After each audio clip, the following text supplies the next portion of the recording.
Right, Vanasse, your 7th win on the season. Just keep racking them up to get to that goal of 12. Another great run for you guys tonight. It was. We're 5 away from where we want to be, and we're just we're doing what we have to do every single week. I thank my guys, Mike and Nick and Ron, the Pellins, all our wives, all our fans, everybody that supports us every single week, our sponsors.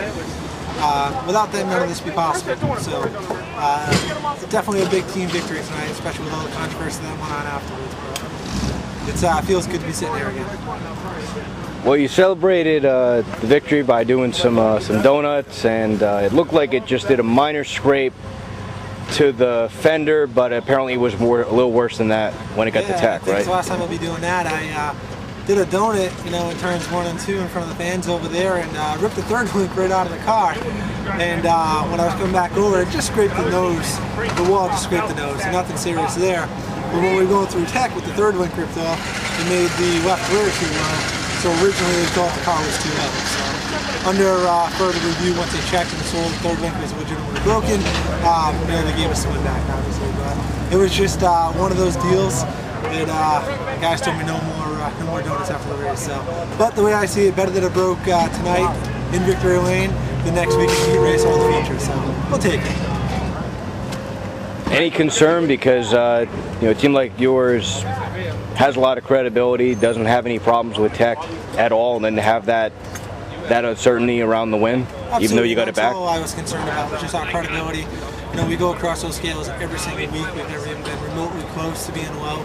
We've won a lot of races in the last 2 or 3 years, and I didn't want people to think that we were legitimately doing something that we weren't doing. You know what I mean? Third link was ripped out of the car. If we had a race after that, wouldn't have been able to race.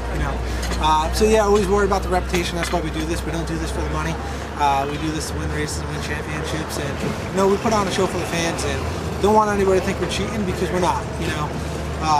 We take a lot of pride in setting these cars up every single week and make sure they're legal. Take a lot of pride in doing that, and it doesn't need to be tarnished for something silly. And it seems like a simple thing, but what is the third link on the car? Third link goes on top of the rear end, keeps the car straight in the car, mounts up to the center of the chassis, from the center of the chassis to the rear end, to the top of the rear end. And it's the portion that's on top of the rear end that ripped off.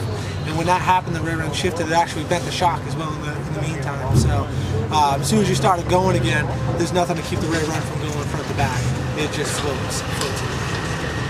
Well, another time for back-to-back wins for you between Bobby and yourself, and you hit the trip north tomorrow for Oxford Plains. Yeah, the team has a lot of momentum on our side. We've ripped off the last 3 wins in a row as a team between me and Bobby here, and we're going to load up. We're going to try our luck in 250 with Bobby this year. I tried it last year, and try our luck with him tomorrow, and hope to have some fun. Bring the car home in one piece and have some fun. That's what we're looking to do.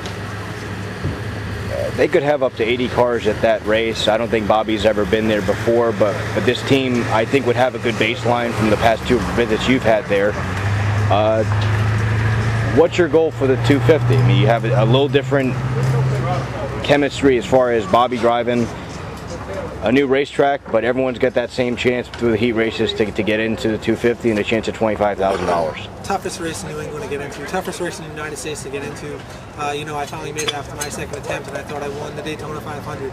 We're going down there with realistic goals, realistic expectations. We're hoping to, again, bring the car home in one piece, be competitive. Obviously we'd love to make the show and finish respectable, but if we can go down there, we can be competitive. When we get into the show, great. We get down there, we're just competitive, have a good day, bring the car home in one piece. That's all well and good too. It's all about getting him seat time and experience. The only laps he has in that place is an hour, so it's a little different on the computer than it is in real life. So he does all right on the computer, so with any luck, we should be all right tomorrow. Any thoughts on Kyle Busch racing against you guys? Yeah, it's great to have him down there. The kid's a racer. He's competitive. I'm sure he's going to put a whipping on the field, and he's just lucky I'm not down there. Sounds good. And any people and sponsors that you want to thank for win number 7? Absolutely. Again, I got to thank all my guys, my brother Mike, Nick, Ron, the Pellins, my father, wife's, again, all the fans, International CDL, TMV Racing, Matt's Racing Engine, Matt and his brother Jerry, Hool Motorsports, Dick and Jackie Hool. They've supported us for the last few years, and again, couldn't do it without many of those guys.